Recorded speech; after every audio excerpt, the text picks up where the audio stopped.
Selamat datang kembali di MSC Channel. Nyo, kita bangun bareng-bareng channel ini. Semoga budaya Betawi tetap jaya dan eksis. Terima kasih.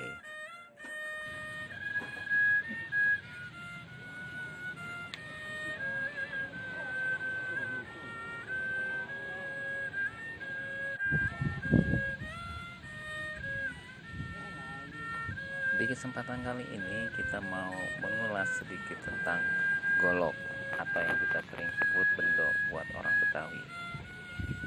Kali ini kita mau mengulas golok mainan. Ini golok untuk anak-anak.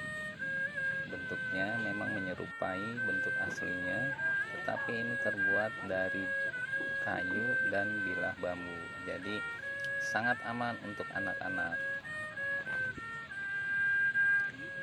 Buat orang Betawi, golok identik dengan jawara atau yang jagoan silat atau yang mempunyai ilmu atau skill atau kelebihan dalam seni bela diri.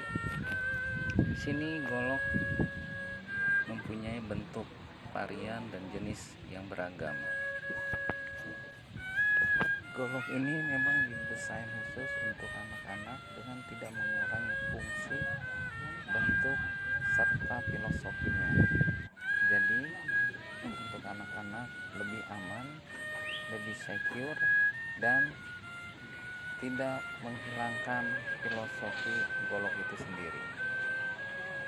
MSC Pangsi Betawi Channel mengucapkan terima kasih banyak buat yang udah like, subscribe, and share. Terima kasih. Dukung terus budaya Betawi, dukung terus produk lokal. Sekian.